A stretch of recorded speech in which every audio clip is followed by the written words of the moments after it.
राजद के प्रशिक्षण शिविर पर बीजेपी सांसद सुशील मोदी का तंज, कहा राजद अराजक और हुल्लड़बाजों की पार्टी। औरंगाबाद पुलिस ने अंतर्राज्यीय गिरोह के 6 अपराधियों को किया गिरफ्तार। बिहार झारखंड में बड़े लूटकांड को अंजाम देता था गिरोह। दिल्ली में 2 आतंकियों के पकड़े जाने पर बिहार में भी रेड अलर्ट जारी। मुजफ्फरपुर जंक्शन पर आरपीएफ ने चलाया जांच अभियान। बिहार में एक बार फिर से बढ़े कोरोना के आंकड़े। मधुबनी स्टेशन पर कोरोना जांच के दौरान 30 यात्रियों में पाया गया संक्रमण। स्वास्थ्य महकमे में हड़कंप। नमस्कार, आप देख रहे हैं डीटीवी भारत और मैं हूं आपके साथ ऋतिक। खबरें विस्तार से। बिहार के मुख्यमंत्री नीतीश कुमार मंगलवार को बांका गए। भागलपुर के बांका में आज मंदार पर्वत पर बने रोपवे का बिहार के मुख्यमंत्री नीतीश कुमार ने उद्घाटन किया और इस दौरान उनके साथ बिहार सरकार के उप मुख्यमंत्री तारकिशोर प्रसाद सहित तमाम मंत्रिमंडल के नेता भी मौजूद रहे। जेडीयू के नेता कार्यकर्ता भी मौके पर मौजूद रहे और इस दौरान रोपवे का उद्घाटन किया गया। करीबन 1,98,00,000 की लागत से बना रोपवे का उद्घाटन करने के बाद बिहार के मुख्यमंत्री नीतीश कुमार ने कहा कि रोजगार के क्षेत्र में भी रोपवे के उद्घाटन के बाद युवाओं को एक बहुत अच्छा मौका मिलने वाला है। और इस उद्घाटन के बाद बिहार के मुख्यमंत्री ने जब इस रोपवे का उद्घाटन किया तो उन्होंने भी कहा कि बिहार को एक नई सौगात दी गई है। देखिए इस पर पूरी रिपोर्ट।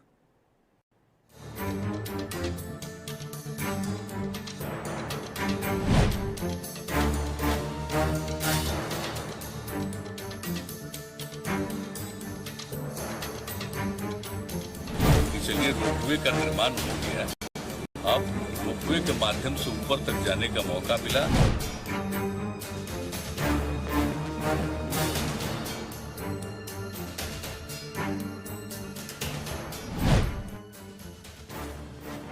बिहार में विकास को नई गति देने में जुटे बिहार सरकार के मुख्यमंत्री नीतीश कुमार ने सूबे को सड़कें और कई सेवाओं की बड़ी सुविधाएं दी हैं, तो वहीं जनता के समस्याओं के समाधान के लिए लगातार जुटे रहते हैं। इतना ही नहीं, सीएम नीतीश कुमार ने ग्रामीण क्षेत्रों के विकास के साथ ही पर्यावरण के बचाव और उसके रखरखाव पर भी विशेष बल देते हुए कई योजनाओं की शुरुआत कर जन जन में खुशहाली भरी है। वहीं जहां एक तरफ सीएम नीतीश कुमार बिहार को विकास के पथ पर आगे बढ़ाने में जुटे हुए हैं, तो दूसरी तरफ बिहार को आर्थिक रूप से भी बेहतर बनाने की पूरी कोशिश जारी है, जिसको लेकर सीएम नीतीश कुमार बिहार को पर्यटक हब बनाने में प्रयासरत है, ताकि सैलानियों और विदेशी पर्यटकों को भी लुभाया जा सके, जो बिहार को आर्थिक रूप से मजबूत करे तो रोजगार के भी नए अवसर पैदा हो, जिसको देखते हुए सीएम नीतीश कुमार ने बांका जिले को बड़ी सौगात दी है। जो निर्माण हुआ उसका उद्घाटन करने का अवसर मिला। बहुत पहले जब हम लोग आकर के नीचे देखे थे तो ऐतिहासिक है और इसका तो बहुत ज्यादा महत्व है धार्मिक रूप से भी, तो इस स्थल को देखने का मौका तो मिला था लेकिन कभी ऊपर जा नहीं पाए। आज मुझे व्यक्तिगत रूप से खुशी है कि चलिए रोपवे का निर्माण हो गया। अब रोपवे के माध्यम से ऊपर तक जाने का मौका मिला, बहुत अच्छा लगा है। और जो सबसे बड़ी बात अब है कि लोगों को जाने में घंटा भर का टाइम, उससे भी ज्यादा समय नीचे से ऊपर जाने में लगता था। अब रोपवे के निर्माण के बाद 4 मिनट में लोग यहाँ से वहां पहुंच जाएंगे। दरअसल मंगलवार को बांका पहुंचे सीएम नीतीश कुमार ने बारिश की बूंदों के बीच लगभग 9 करोड़ 18 लाख रुपए की राशि से बने बिहार के दूसरे रोपवे का उद्घाटन किया। इतना ही नहीं, सीएम नीतीश कुमार ने अपने 3 घंटे के कार्यक्रम के दौरान 18 एकड़ भूमि पर मंदार जैव विविधता पार्क का शिलान्यास किया। साथ ही बांका प्रखंड के ओढ़नी डैम का दौरा किया, जहां उन्होंने वाटर स्कूटर नौका विहार का जायजा लिया। साथ ही 4 करोड़ की लागत से बनने वाले आइलैंड मॉडल का भी शिलान्यास किया है, ताकि बांका को बिहार के पर्यटक स्थल में शुमार किया जा सके। वहीं बांका में आयोजित इस कार्यक्रम के दौरान सीएम नीतीश कुमार के साथ डिप्टी सीएम तारकिशोर प्रसाद, बिहार सरकार के जल संसाधन मंत्री संजय झा, ग्रामीण कार्य मंत्री जयंत राज, पर्यटन मंत्री नारायण प्रसाद के साथ ही कई अन्य गणमान्य लोग भी मौजूद रहे। जहां नौका विहार का जायजा लेने के दौरान बिहार सरकार के मंत्री संजय झा वाटर स्कूटर पर सवारी करते नजर आए। Bureau report, DTV Bharat. मंगलवार को राष्ट्रीय जनता दल के द्वारा 2 दिवसीय प्रशिक्षण शिविर लगाया गया और इसका आयोजन बिहार के नेता प्रतिपक्ष तेजस्वी यादव ने किया है। इस दौरान तेजस्वी यादव ने मीडिया से बातचीत की। उन्होंने कहा पार्टी के पूरे कार्यकर्ता इस प्रशिक्षण शिविर में हैं। वहीं इस बैठक में पार्टी के विकास पर चर्चा की गई। ये तो काम विधायकों के लिए भी आएंगे। तेजस्वी जी बीजेपी के विधायक हैं बेगूसराय के, उनके फुफेरे भाई हैं, उनके घर से AK-47 मिला है। किनके? बेगूसराय के बीजेपी के विधायक हैं, उनके फुफेरे भाई के घर से कई बार ऐसा मामला आया है। AK-47 के या कई हथियारों के जो तस्कर थे, इससे पहले भी पकड़े गए, वो लोग कौन थे सब लोग जानते हैं। उधर ही के लोग जो हैं, कौन सी पार्टी से ताल्लुक था सब लोग जानते हैं। शराब माफिया हो, तस्कर हो, इन लोगों को आखिर संरक्षण कौन दे रहा है? संरक्षण तो जो सत्ता में जो लोग बैठे हैं खुल करके संरक्षण दे रहे हैं। और ये तो हालांकि जांच का विषय, जांच होगा, लेकिन इससे पहले जांचों का क्या हुआ? कोई भी जांच हुई या पकड़े गए लोग इससे पहले भी, उसका क्या नतीजा आया? कुछ सामने तो आया नहीं। अच्छा, ताबड़तोड़ आजकल रेड हो रहा है, आपने देखा होगा कि पुलिस में। वहीं पटना में चल रहे राजद के 2 दिवसीय प्रशिक्षण शिविर पर बीजेपी के सांसद सुशील मोदी ने भी तंज कसा है। बीजेपी सांसद सुशील मोदी ने बयान देते हुए कहा कि राजद के प्रशिक्षण का कोई मतलब नहीं। आरजेडी में तो प्रशिक्षण शब्द है ही नहीं। आरजेडी अराजक और हुल्लड़बाजों की पार्टी है। ये काम के बदले टिकट के ही बदले पैसा हमेशा लेते हैं। अव्यवस्था अराजकता का दूसरा नाम राजद है। देखिए, राजद और प्रशिक्षण इसका कोई संबंध नहीं है। वो तो हुल्लड़बाजों की पार्टी है, जो अराजकता पैदा करने वाले लोगों की पार्टी है। तो राष्ट्रीय जनता दल में तो कोई ट्रेनिंग हो ही नहीं सकता है। और अगर ट्रेनिंग होगी तो वही ट्रेनिंग होगी कि काम के बदले पैसा, टिकट के बदले पैसा, हर काम के बदले पैसा। तो जो अराजकता और अव्यवस्था का दूसरा नाम राष्ट्रीय जनता दल है। तो लाख कोशिश करें अपने लोगों को ट्रेनिंग देने के, लेकिन वो कोई ट्रेनिंग नहीं दे सकता। बिहार बीजेपी के प्रदेश अध्यक्ष संजय जायसवाल ने आरजेडी के प्रशिक्षण शिविर पर निशाना साधा। तंज कसते हुए उन्होंने कहा कि राजद ने तो ही अपहरण और रंगदारी का प्रशिक्षण 90 से लेकर 2005 तक कर दिया था। राजद टिकट बेचकर पार्टी चलाने वाले लोग हैं। पैसे कमाना आरजेडी का चोली दामन का साथ है। जिनका सेवा समर्पण कार्यक्रम चला रहे हैं, उसी के तहत आज महिला मोर्चा ने बिहार में पटना में 50 महिला चालकों के साथ एक पूरा जुलूस निकाला है। आप सब देख रहे हैं कि जितने भी टेम्पो हैं, सभी में महिलाओं के लिए विभिन्न विभागों द्वारा जो योजनाएं हैं उनके बारे में विस्तृत विवरण है, जिससे कि शहर के और हर ये पूरे बिहार में कार्यक्रम चल रहा है।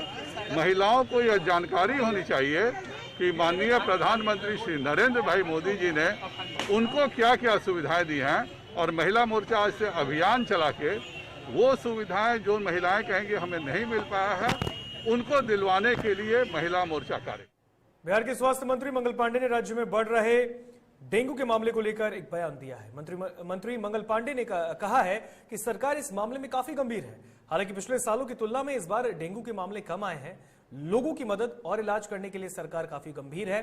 तो वहीं एमपी सरकार द्वारा पाठ्यक्रम में रामायण गीता को शामिल करने पर मंगल पांडे ने बोला कि इतिहास के पन्नों में सब कुछ मौजूद है, जिसे लोगों को जानना चाहिए। इसे पढ़ा जाए तो अच्छा होगा। देखिए, मधुबनी के संदर्भ में मैं स्पष्ट करना चाहता हूं, वहां के जिलाधिकारी से भी मेरी बात हुई है और कल देर रात ही जिलाधिकारी ने भी स्पष्ट किया है कि जिन मामलों के बारे में सूचना आ रही है उसका जांच होने के लिए, आरटीपीसीआर जांच होने के लिए उन सभी लोगों का गया है, क्रॉस चेक हो रहा है। और जब ये क्रॉस चेक का रिजल्ट आज देर शाम तक आएगा तब सही स्थिति स्पष्ट हो जाएगी। स्वास्थ्य विभाग के द्वारा प्रतिदिन जो मरीज प्रतिवेदित होते हैं उसकी सूचना दी जाती है।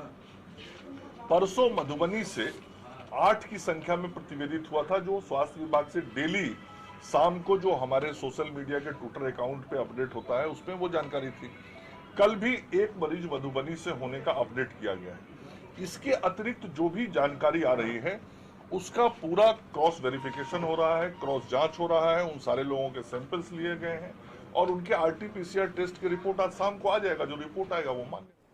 वैशाली के महनार में हुए सुप्रिया हत्याकांड मामले में बिहार सरकार के मंत्री लेसी सिंह ने भी प्रतिक्रिया दी है। उन्होंने कहा कि जिन लोगों ने इस घटना को अंजाम दिया है उनके खिलाफ स्पीडी ट्रायल चलाकर सजा दिलाई जाएगी। बताते चले कि पटना स्थित जदयू प्रदेश कार्यालय में लगे जनता दरबार में बिहार सरकार की मंत्री लेसी सिंह पहुंची, जहां उन्होंने इस मामले पर बयान दिया। महिलाओं की सुरक्षा को लेकर, महिलाओं को आगे बढ़ाने को लेकर, महिलाओं को अवसर देने को लेकर हमारी सरकार गंभीर है। माननीय मुख्यमंत्री जी के नेतृत्व में महिलाओं का सर्वांगीण विकास हुआ है। जहां भी इस तरह की मामला का जो आपने जिक्र किया है उसमें पुलिस कार्रवाई कर रही है, कोई भी दोषी इसमें बच नहीं सकते। लेकिन विरोधी का तो काम कहना ही है, तो वो लोग तो विरोध करेंगे ही। कितना भी सरकार अच्छा काम करेगी तो विरोधी का काम है विरोध कर। लोजपा पारस गुट के छात्रविंग के राष्ट्रीय उपाध्यक्ष प्रवीण कुमार प्रशांत ने दरभंगा में कहा है कि राष्ट्रीय जनता दल के प्रदेश अध्यक्ष जगदानंद सिंह की नीतियों से तंग आकर उन्होंने आरजेडी छोड़ी और आज मान सम्मान के साथ एलजेपी पारस गुट का दामन थामना चाहते हैं। छात्र हित की आवाज पहले से और जोर शोर से वे उठाएंगे और छात्रों के लिए लड़ते रहेंगे। पशुपति पारस ने जो भरोसा और जिम्मेवारी दिया है उस जिम्मेदारी को धरातल पर उतारने की कोशिश करेंगे।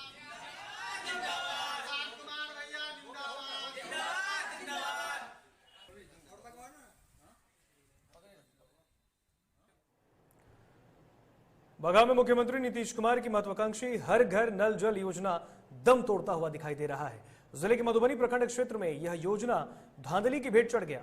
आरोपी के अधिकारी दफ्तर छोड़कर ग्रामीणों का हाल जानने तक नहीं आते। ऐसे योजना में जो निर्माण हुआ उसमें अधिकांश बंद पड़े हैं। योजना को जनप्रतिनिधियों के लिए लूट खसोट का मुख्य स्रोत बना दिया गया है।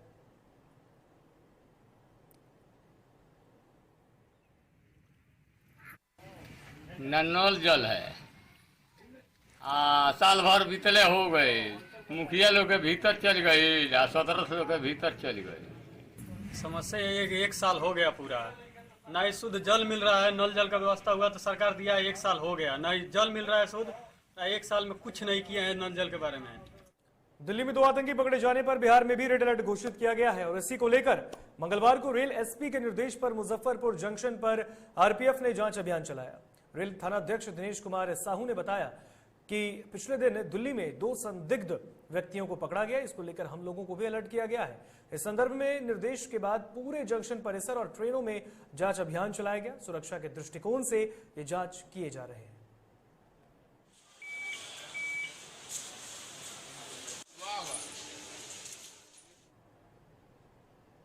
और खबरों में रुकेंगे यहां पर एक छोटी सी ब्रेक के लिए, कहीं मत जाइएगा, जल्द हाजिर होंगे।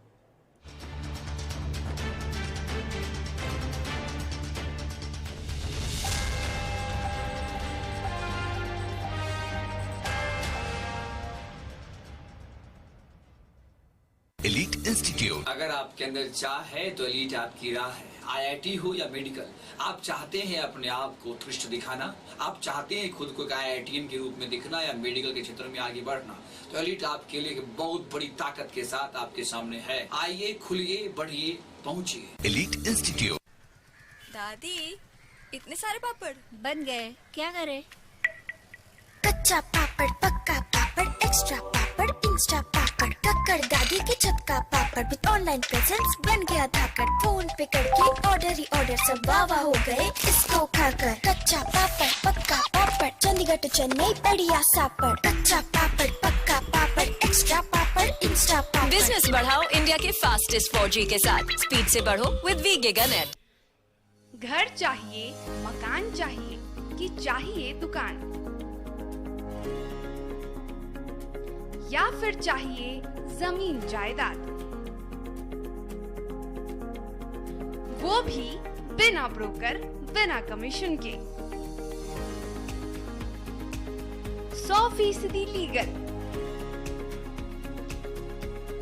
अधिक जानकारी के लिए देखिए हमारा खास कार्यक्रम बिल्डिंग बाजार।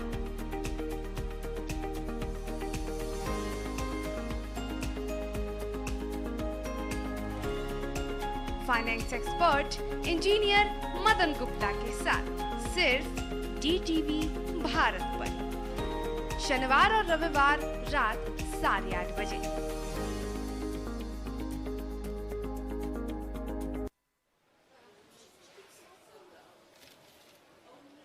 और ये रहा आपका बर्थडे गिफ्ट। पापा,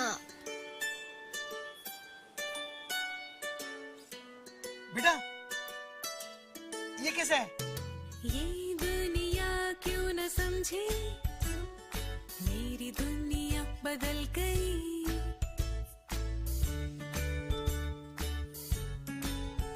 और ये देखो पीहू,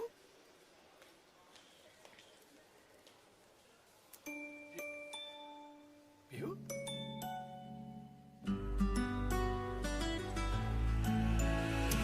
गुड़ियों से खेलने वाली तेरी गुड़िया बड़ी हुई। बच्चे कब बड़े हो जाते हैं पता ही नहीं चलता।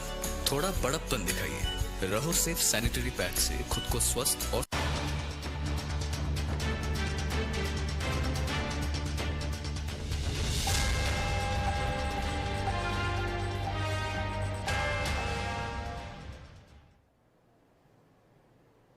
ब्रेक के बाद एक बार फिर स्वागत आपका डीटीवी भारत में। बढ़ते हैं खबरों में आगे।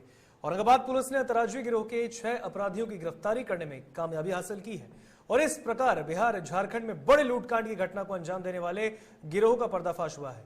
मंगलवार को अपने कार्यालय में इस मामले की जानकारी देते हुए एसपी कांतेश कुमार मिश्रा ने बताया कि गया और औरंगाबाद पुलिस के संयुक्त छापेमारी में लूट छिनतई की घटना को अंजाम देने वाले 6 अपराधियों को धर दबोचा गया, जिनकी खोज आमस, बरवाडी तथा औरंगाबाद के नगर अंबा मुफस्सिल थाने के कई कांडों में की जा रही थी। एसपी ने बताया कि इन अपराधियों के पास से 2 देसी कट्टा, 2 पिस्टल, 8 mm की 5 जिंदा कारतूस, 7.65 mm के 11 जिंदा कारतूस, 3 खोखा, 3 बाइक जिसमें 1 बाइक चोरी की थी और 1 बोलेरो को बरामद किया गया है। तो औरंगाबाद में अंतर्राज्यीय गिरोह का पर्दाफाश किया गया। आप देख सकते हैं गिरोह के 6 सदस्य गिरफ्तार किए गए और भारी मात्रा में अवैध हथियार उनके पास से बरामद किए गए हैं। बेगूसराय में नवनिर्मित रेलवे लोकोमोटिव शेड में स्थानीय युवाओं की भागीदारी की मांग को लेकर युवा विकास परिषद ने घेरा डालो डेरा डालो आंदोलन दूसरे दिन भी जारी रखा। दरअसल बरौनी गढ़हरा यार्ड में नवनिर्मित लोकोमोटिव शेड में स्थानीय युवाओं को प्रत्यक्ष या अप्रत्यक्ष रूप से रोजगार की मांग को लेकर युवा विकास मोर्चा कई सालों से लगातार आंदोलन कर रहा है। हर बार आंदोलन के बाद रेलवे के अधिकारियों के द्वारा स्थानीय युवाओं को रोजगार देने का वादा कर आंदोलन समाप्त कर देती है, लेकिन स्थानीय युवाओं को रोजगार नहीं दिया जाता। आंदोलन का नेतृत्व कर रहे अरुण श्रीवास्तव ने बताया कि हर आंदोलन के बाद सिर्फ आश्वासन दिया जाता है, लेकिन आज तक स्थानीय युवाओं को रोजगार नहीं दिया गया। इस बार जब तक स्थानीय युवाओं को रोजगार नहीं मिलेगा तब तक वे प्रदर्शन करेंगे। निर्मित विद्युत लोकोमोटिव शेड में स्थानीय युवाओं की भागीदारी को लेकर विगत कई वर्षों से लगातार युवा शक्ति संघर्षरत है। इस दरमियान दर्जनों बार रेल प्रशासन द्वारा आश्वासन दिया गया। आश्वासन उपरांत आंदोलन को स्थगित मोर्चा करती आई, लेकिन मोर्चा को दरकिनार कर स्थानीय वरिष्ठ मंडल विद्युत अभियंता द्वारा कैमूर में खेत में काम करने गई महिला की आकाशीय बिजली गिरने से मौत हो गई। हादसे में 2 महिलाएं भी झुलसी हैं। घायलों का इलाज भभुआ सदर अस्पताल में चल रहा है। तो घटना अधौरा थाना क्षेत्र के दिगार पंचायत की है। घटना के बाद स्थानीय ग्रामीण घटनास्थल पर पहुंचकर तीनों महिलाओं को आनन फानन में भभुआ सदर अस्पताल में इलाज के लिए लाया गया, जहां चिकित्सकों ने एक महिला को मृत घोषित कर दिया और 2 का इलाज फिलहाल चल रहा है। कैसे क्या मामला हुआ है? ये लोग सभी लोग गया था अपने खेत पर धान को घास उस निकालने के लिए।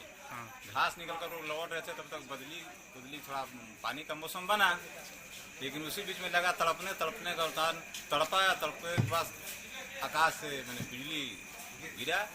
गिरने के बाद में एक आदमी को तो स्थिति एकदम डैमेज हो गया, 2 आदमी घायल हो गए। उसके बाद में गांव लेकर गए लोग। गांव से लेकर फिर हम लोग आए भभुआ सदर अस्पताल में अपना जो कुछ होने वाला था हुआ, लेकिन सरकारी जो भी आपदा में मिलता है। मतलब भभुआ सदर अस्पताल में आए हैं तो क्या कहा गया यहाँ पर कहा गया कि ऐसे घटना घटा है। क्या घटना घटा है बताइए? आकाश से बिजली मार दिया है। आकाश बिजली। एक महिला कैमूर जिले के रामगढ़ में तालाब में डूबकर 70 वर्षीय बुजुर्ग की मौत हो गई, जिसके बाद आसपास के लोगों ने मृतक के परिजनों को इसकी सूचना दी। फिलहाल पुलिस ने शव को कब्जे में लेकर पोस्टमार्टम के लिए भेजा है और मामले की जांच कर रही है।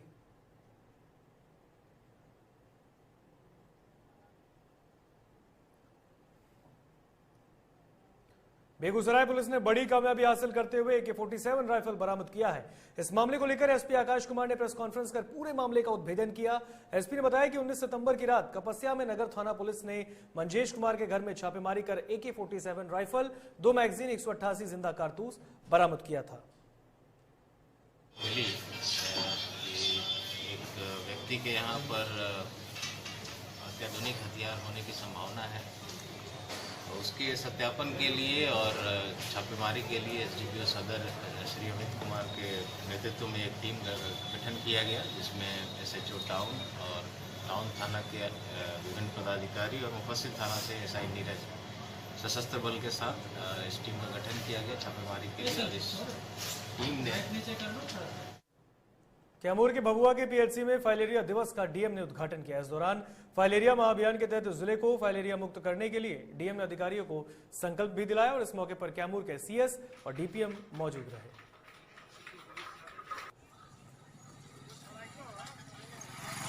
क्या कार्यक्रम किया गया सर? फाइलेरिया उन्मूलन के लिए विशेष अभियान है किया गया, जिसमें है 2 साल से ऊपर उम्र के बच्चों से लेकर वयस्कों तक विशेष अभियान लगभग आगामी 15 दिनों तक चलाया जाएगा। और उसके पश्चात हो चुके हैं उनको देखते हुए अभी उसको आगे एक्सटेंड करना हुआ, उसको आगे एक्सटेंड करते हुए फाइलेरिया रोग की रोकथाम के लिए विशेष अभियान चलाया जाएगा। सर क्या कारण है जो फाइलेरिया का मतलब बढ़ावा देता है और उससे बचाव के लिए क्या अपील करना चाहेंगे? बचाव के लिए अपील करना चाहेंगे जो बेसिकली जो एल्बेंडाजोल का टैबलेट है और अन्य जो दवाइयाँ हैं इसमें उसका। WHO की टीम ने दरभंगा के सामुदायिक स्वास्थ्य केंद्र सिंहवाड़ा का जायजा लिया है। निरीक्षण के क्रम में डॉक्टर रोड्रिको H. ऑफ्रिन सहित विश्व स्वास्थ्य संगठन की 4 सदस्यीय टीम ने सामुदायिक स्वास्थ्य केंद्रों का प्रसव कक्ष, टीकाकरण केंद्र, युवा क्लिनिक, OPDTV वार्ड का अवलोकन किया और वहां मिलने वाली सुविधाओं की जानकारी ली। साथ ही साथ वंडर कार्यक्रम पर गर्भवती महिलाओं के साथ विस्तृत चर्चा की गई। साथ ही वंडर ऐप की सुविधा के बारे में भी जानकारी ली गई।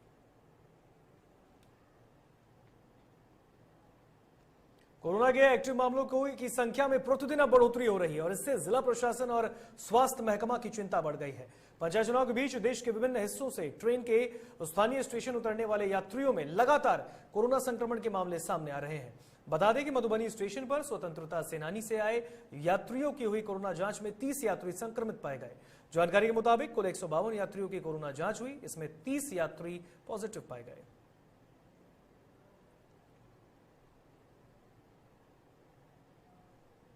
कैमूर जिले के भभुआ में समेकित बाल परियोजना कार्यालय के पास पोषण परामर्श केंद्र बनाया गया, जिसका CDPO ने उद्घाटन किया है। इस मौके पर 6 माह के बच्चों को अन्न प्राशन और महिलाओं का गोद भराई का रस्म किया गया। इस कार्यक्रम में सभी सेविका, सहायिका और विभाग के कर्मी शामिल हुए। तो वहीं भभुआ CDPO सरिता कुमारी ने बताया कि यह राष्ट्रीय पोषण माह पूरे देश में विभागीय आदेश पर मनाया जा रहा है ताकि लोग पोषण को लेकर ज्यादा से ज्यादा जागरूक हों।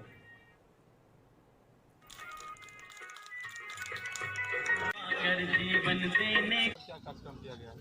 ये राष्ट्रीय पोषण माह 2021 के अंतर्गत ये विभागीय निर्देश पूरे राष्ट्र में मनाया जा रहा है, पूरे भारतवर्ष में, जिसके तहत ये पोषण परामर्श केंद्र का हम लोग उद्घाटन किए आज। और इससे हम लोग ये मैसेज देना चाहते हैं, जो भी आपके सामने जो 2 गतिविधियां कराई गई, अन्नप्राशन और गोद भराई, और इसके अलावा जो डेमोन्स्ट्रेशन के लिए जो सामग्री रखी गई है। बेतिया के लौरिया प्रखंड के गुनमौली डुमरा गांव में स्किल इंडिया योजना के नाम पर हुए अवैध वसूली करते हुए पवन कुमार नाम का व्यक्ति पकड़ा गया है। गुनौली डुमरा गांव निवासी निप्पू कुमार पांडे ने बताया कि यह व्यक्ति अपने आप को ब्लॉक से भेजे गए प्रतिनिधि के रूप में स्किल इंडिया के तहत 30 रुपए का फॉर्म भरने की बात बताई। इधर ग्रामीणों को पवन कुमार की कार्यशैली पर शक हुआ तो दर्जनों ग्रामीणों ने BDO आदित्य कुमार दीक्षित से मिलकर समस्या से अवगत कराया।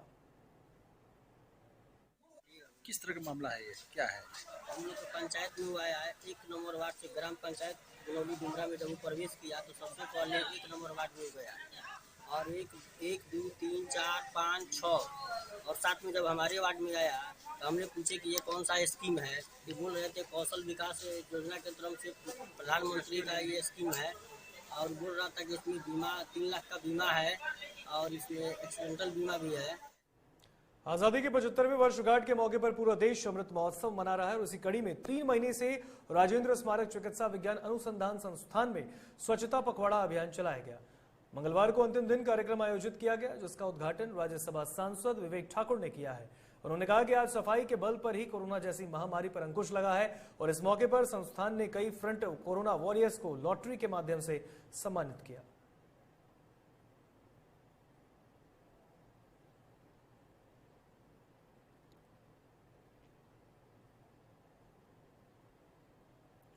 आजाद नगर थाना अंतर्गत जवाहर नगर रोड नंबर 9 के पास मोबाइल दुकान में चोरों ने हाथ साफ कर दिया। इसकी जानकारी दुकान संचालक तौकीर हसन को तब हुई जब वे मंगलवार सुबह दुकान खोलने पहुंचे।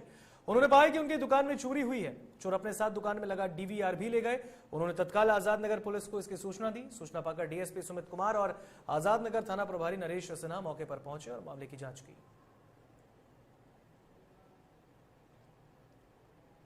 आगामी 27 सितंबर को किसानों द्वारा बुलाए गए भारत बंद के समर्थन में वाम दलों ने भी कमर कस लिया है। जमशेदपुर में वाम दलों के नेताओं ने भारत बंद को सफल बनाने को लेकर जुलूस निकाला और लोगों से बंद को सफल बनाने की अपील की। यह जुलूस टेल्को अन्ना चौक से लेकर टेल्को साउथ गेट तक निकला है। जानकारी के मुताबिक मजदूर नेता अंबुज ठाकुर ने बताया कि 27 की बंदी को सफल बनाने में देश भर के किसान संगठनों के साथ ट्रेड यूनियनों का भी समर्थन मिल रहा है। उन्होंने केंद्र सरकार और प्रधानमंत्री को किसान विरोधी बताते हुए हर स्तर पर केंद्र सरकार का विरोधी किए जाने की बात कही है।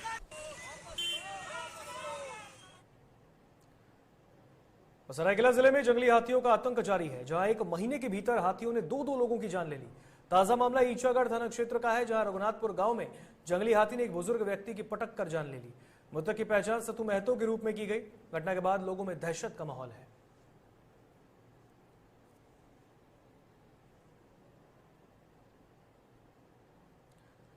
जमशेदपुर के टेल्को वर्कर्स यूनियन और टाटा मोटर्स प्रबंधन के बीच हुए बोनस समझौते के बाद कर्मचारियों के बीच काफी खुशी का माहौल है। कोरोना काल में विपरीत परिस्थितियों के बीच बेहतर बोनस और स्थायीकरण के बाद यूनियन ने कंपनी प्रबंधन का आभार व्यक्त किया। गौरतलब है कि विगत 1 साल से अधिक समय से तमाम औद्योगिक घराना कोरोना त्रासदी के कारण घाटे में चल रही है। ऐसे में कर्मचारियों के बीच बोनस और स्थायीकरण की संख्या को लेकर असमंजस की स्थिति बनी है।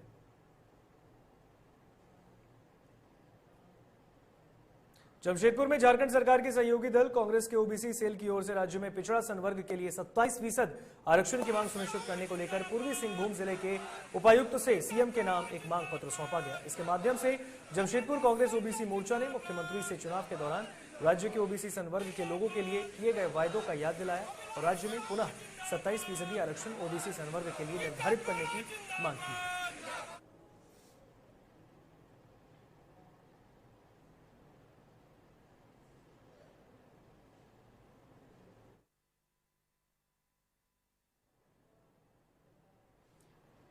टाटा स्टील ट्रेड अप्रेंटिस के वैकेंसी और चयन प्रक्रिया पर सवाल उठ रहे हैं। अभ्यर्थियों ने SNTI गेट पर जमकर बवाल काटा है। अभ्यर्थियों ने प्रबंधन की चयन प्रक्रिया पर सवाल उठाते हुए बताया कि जिन छात्रों का चयन हुआ है उनकी तुलना में उनके मार्क्स ज्यादा है। कट ऑफ मार्क्स से ज्यादा उत्तर देने के बाद भी उनका जो नाम है वो मेरिट लिस्ट में नहीं है। नहीं सर, 5 रेफरेंस नंबर लीजिए, हम तो बता ही रहे 5 रेफरेंस नंबर लीजिए। अगर फिलहाल खबरों में इतना ही। या मुझे दीजिए इजाजत। देखते रहिए DTV भारत। नमस्कार।